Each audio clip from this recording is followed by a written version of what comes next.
If you listened to this Julius Malema speech, you'd think black people are failing to govern themselves because of slavery and colonialism. The violent, genocidal, and catastrophic transatlantic slave trade and colonialism are the historical twin towers that plugged the humanity of Africans into the dark night which to this day seem to have no end in sight.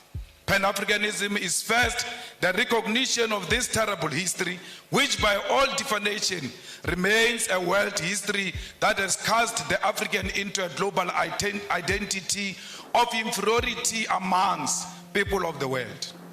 My reason for making this video today is simple. I want you to notice that Malema and people that support him have a disease, and that disease is called jealousy and envy. They know that African governments are failing, and instead of researching why, they have chosen to blame it all on the West. Welcome to Citizen Concerned, where we remind you to beware of the comrades.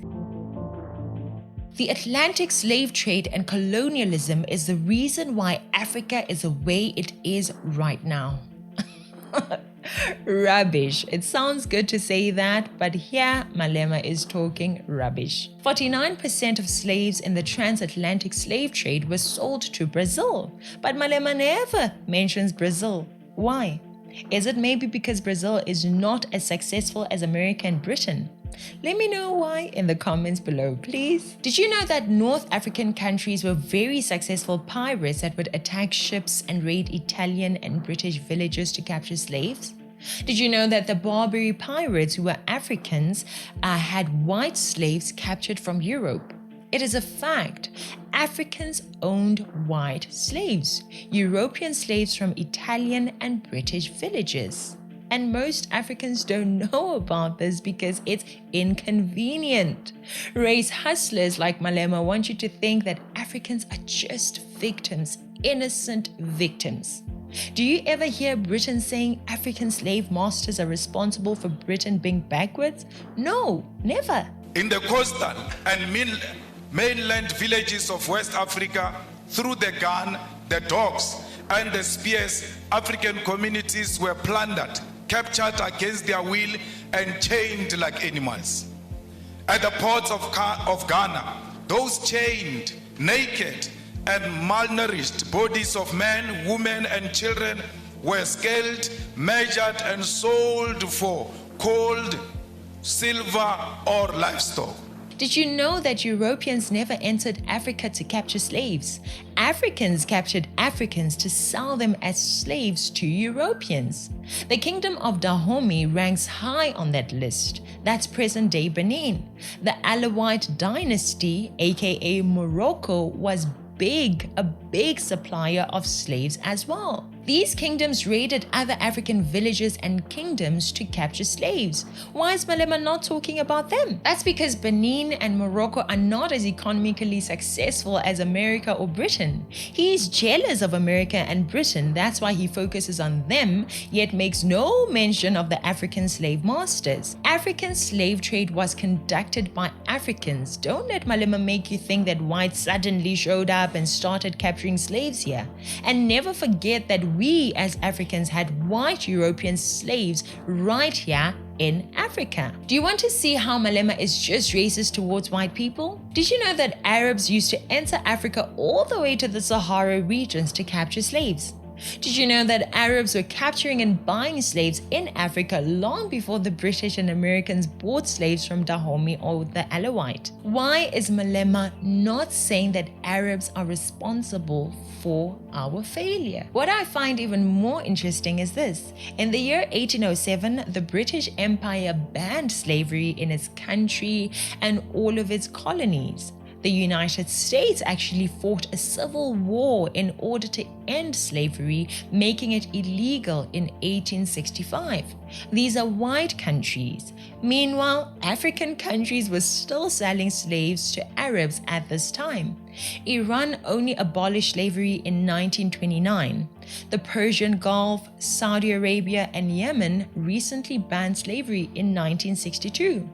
Mauritania waited until 1981.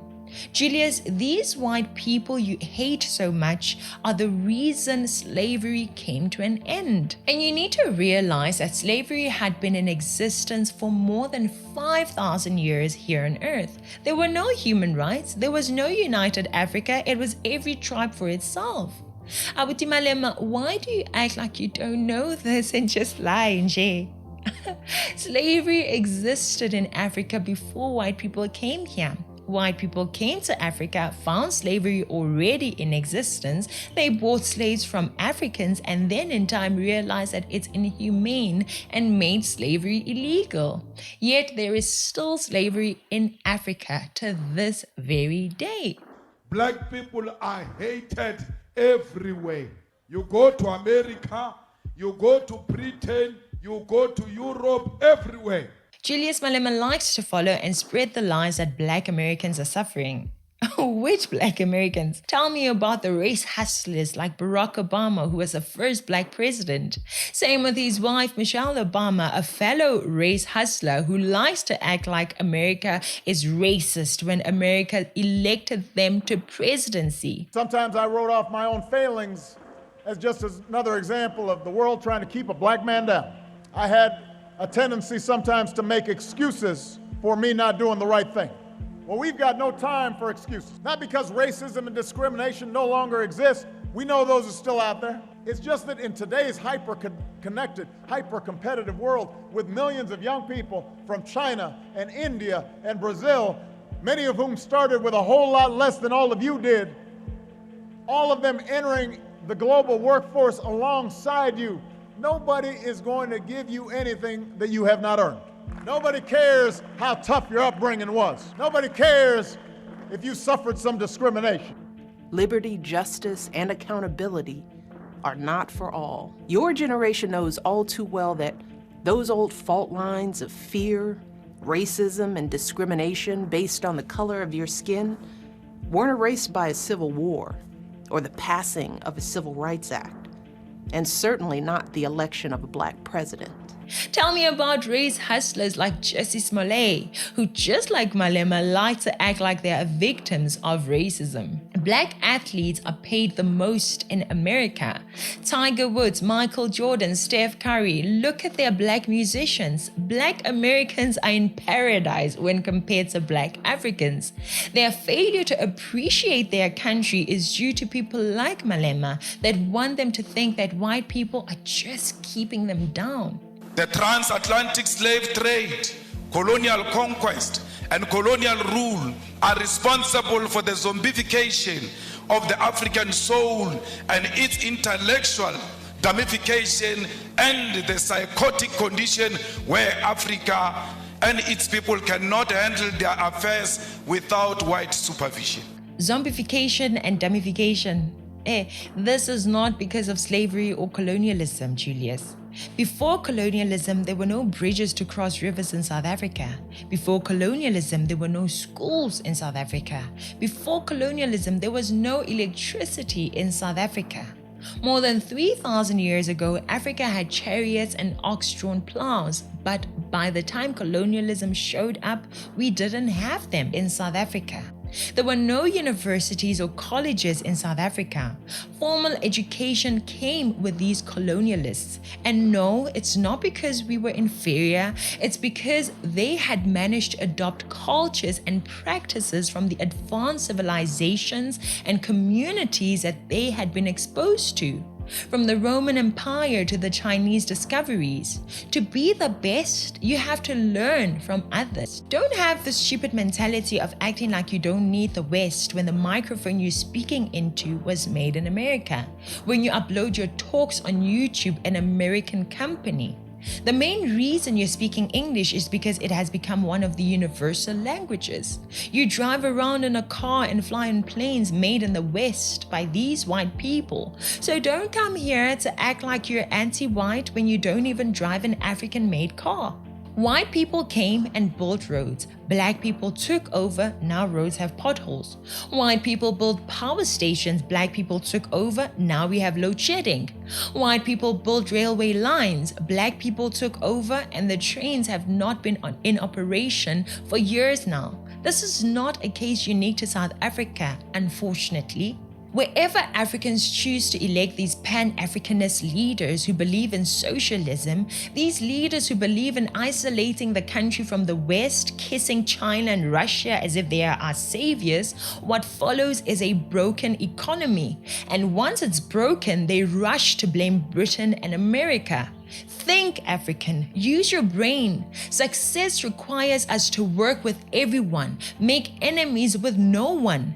Countries like America, France, and Britain have their crimes, there's no doubt about that. They have their flaws, but so does Russia and so does China. But the politics of Malema and Mugabe is that of selective racism, hating white people from America and Britain while you like the white people of Russia. Instead of focusing on these united African goals, why don't you stop causing division in South Africa and help unite South Africa? How do you want to unite a continent when you are dividing a country? This is Citizen Concerned. Thank you for watching. Please subscribe and follow, share and repost, and consider donating or joining our channel membership. Hashtag Citizen Concerned, hashtag Smart Voters, and as always, beware of the comrades.